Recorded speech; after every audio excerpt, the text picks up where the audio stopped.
Rodinný dom alebo napríklad byt v bytovom dome s rozlohou 100 m2, čo objektívne uspokojuje potreby a nároky trojčlennej rodiny, spotrebuje v priemere 2500 kWh energie ročne. Rovnaké množstvo slnečnej energie za rok, teda 2500 kWh, dopadá na 2,5 m2 betónovej plochy, asfaltovej príjazdovej cesty alebo strechy. Toto je energia, ktorú nevyužívame a práve tá škodí našej klíme. Je to čistý odpad. Prehrávame, pretože uprednostňujeme betónovú dosku namiesto toho, aby slnečná energia vyživovala rastliny, ktoré absorbujú oxid uhličitý. Čím sa ohrieva okolie a teplo dvíha prach s celou sadou alergénov. Solárna energia sa nikdy nevyplitvá, je vždy po ruke, len nie vždy nás príjemne rozmaznáva. Dokonca je to čoraz menej, už asi pol storočia. Ak dovolíme, aby zeleň chátrala a zabránime využívaniu jej uloženej energie odparovaním vody z pôdy, rastlín a tak ďalej, nebude dochádzať k absorbovaniu oxidu uhličitého a nebude sa ochladzovať okolie. Vytvorí sa tepelná bublina a politici, nielen tí miestni, ktorí robia, či ďalej budú robiť rozhodnutia v neprospech zelene, budú za to viniť globálne otepľovanie. Slováci už dokázali, že vlastnými silami a rozumným hospodárením s dažďovými zrážkami sa dá zlepšiť miestna klíma už za pár rokov bez toho, aby boli predškoláci nútení šetriť vodou pri umývaní zubov. V Poľsku nie sme o nič horší ako oni, ale nemáme takú dobrú PR.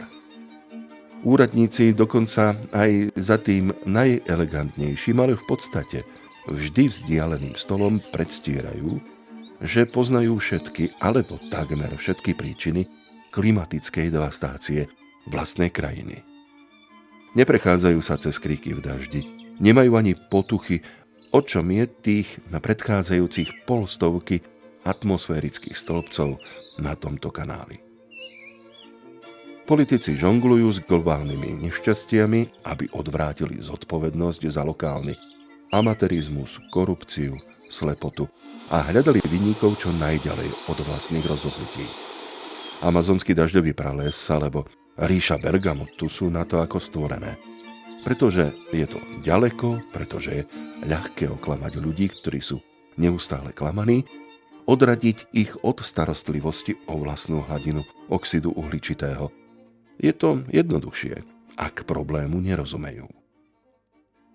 Zelené slogany pritom tak veľmi pomáhajú vo voľbách. Pre klímu by však bolo efektívnejšie a múdrejšie použiť fyziku. Energia dopadajúca na zemský povrch spôsobuje odparovanie vody. Spúšťa to celý kolobeh vody, lokálny aj globálny. Občania vidia, cítia a priamo sa dotýkajú sveta okolo seba. A politici sa zaoberajú prchavými predstavami o globálnej nezodpovednosti. Vysycháme. Ak nie sú žiadne rastliny, zem sa zahrieva. Ak sa zahrieva betón alebo asfalt, je to ešte horšie. Platí to tak pre Košice, ako i Živiec, kde žijú filmári. V priebehu dejín sprevádza človeka lokálna hlúposť pri odvodňovaní pôdy. Toto je koncept prirodzeného práva zo 17. storočia podľa Grócia, podľa ktorého morálna hodnota činov je založená na rozume a má univerzálnu platnosť. 300 rokov bolestných skúseností ukázalo, aké ťažké je spoliehať sa na morálku alebo racionálnu povahu človeka. Problém však pretrváva, pretože vysychanie pôdy spôsobuje úhyn rastlín. Tie tak neprodukujú kyslík, ktorý okysličuje mozog počas dýchania a niekedy aj myslenia. Nezadržiavajú oxid uhličitý a neukladajú uhly. Suchá pôda nezadržiava vodu, nič do nej nevsakuje. Po silnom daždi máme záplavy. Takto prehrávame boj s lokálnym otepľovaním. V Beskydách sa denne odparí až 10 litrov vody na meter štvorcový. Ak dlhší čas nepršalo, odparovanie klesne, a to až na 2 mm. Všetko, čo spadne z asfaltu, betónu a striech, sa odparí. Čo sa neodparí, steká do kanalizácie. Aj Google nás uisťuje, že voda, ktorá obíde kanalizáciu, sa premrhá. Hlupákov však nesejú. 1 hektár vyčisteného parkoviska pred odkanalizovaným trhoviskom v malom meste alebo akýmkoľvek nákupným centrom vyprodukuje denne viac ako 70 000 kWh tepla, ktoré sa všetko uvoľňuje do atmosféry. Okrasné kvetinové záhony s tulipánmi, kríkmi alebo zakrpatenými borovicami v betónových kvetináčoch nenahradia vyrúbané dospelé stromy. Toto množstvo energie spotrebuje denne 7 000 domácností v meste Živiec. Ide pritom len o 1 hektár. Týchto 7 000 domácností tiež odvádza dažďovú vodu zo striech, ciest, športových ihrísk a parkovísk. V jednom priemernom meste sa ročne premrhá viac ako 1,5 milióna kubických metrov vody. Dažďová voda sa tam už takmer vôbec nevstrebáva do pôdy, neodparuje sa a slnečná energia sa nepoužíva na odparovanie, ale uvoľňuje sa do vesmíru z betónovej púšte. Výsledkom sú neznesiteľné horúčavy. Modlíme sa za dážď, ale ten neprichádza, pretože stúpajúca masa slnkom zohriatého vzduchu z betónu odtláča oblaky. Nie vždy ich odtlačí a kanalizačný systém stále absorbuje, čo si vezme. Takto vznikajú tepelné ostrovy. Čím väčšie mesto, tým ničivejší je ostrov pre klímu. Za posledné polstoročie sa priemerná ročná teplota v poľskom meste Živiec zvýšila len v úvodzovkách o 2,6 stupňa Celzia, vo väčších Košiciach na Slovensku o 2,8 stupňa Celzia. Ale napríklad v takmer 9 miliónovom Teheráne v Iráne o 3,7 stupňa Celzia a to určite nie je koniec. Toto nemá nič spoločné s globálnym otepľovaním.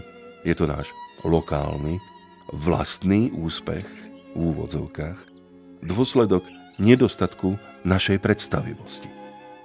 Mohli by sme hľadať technické a environmentálne riešenia, aby sme zabezpečili, že dažďová voda, ktorú likvidujeme, zostane na čerstvom vzduchu, vo všetkých zelených priestoroch v meste a mimo neho, aby sa odparovala a zlepšovala kvalita a teplota ovzdušia. Nielen vo výške očí a nosa. Myšlienkou je, aby zeleň rástla sama odparovaním, ochladzovala okolie a znižovala teplotu. Najlacnejším riešením je zazeleniť čo najväčšiu oblasť. 1000 litrov dažďovej vody, ktorá sa odparuje, nesie so sebou viac ako 700 kW energie, ktorá nám v horúcich dňoch prehrieva mozog. Ochladzuje prostredie a tiež stimuluje rast rastlín. Absorbuje takmer 3 kg oxidu uhličitého a uvoľňuje do zeme viac ako 0,5 kg uhlíka na každý zelený štvorcový meter lesa. Zelená s chlorofilom. 27 štvorcových metrov listov, ktoré pracujú, fungujú a znižujú teplotu.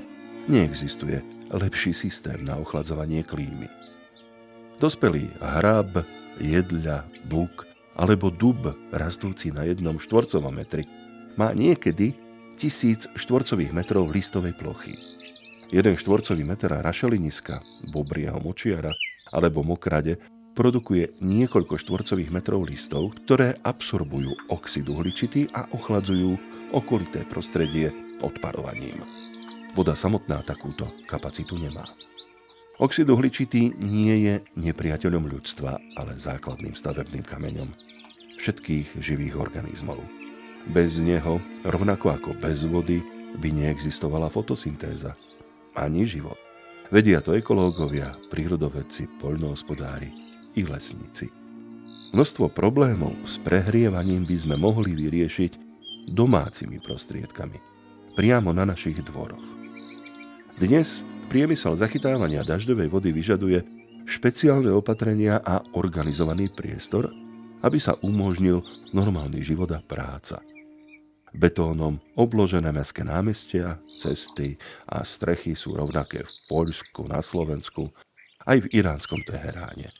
Technológia je globálna, ale prispôsobuje sa lokálnym myšlienkam a myšlienky tu a teraz, teda lokálne rozhodnutia, budú formovať to, čo budeme dýchať o rok alebo o 20 rokov. Slnko prepúšťa 700 kWh energie na meter štvorcový, čo stačí na odparenie tony dažďovej vody. Ak nie je voda či žiadne rastliny, ktoré by absorbovali oxid uhličitý a energia neustále prúdi do nášho vybetónovaného priestoru, potom máme neustále zapnutý radiátor. Vyschneme. Lokálne obmedzenia fotosyntézy sú hlavnou príčinou globálneho otepľovania.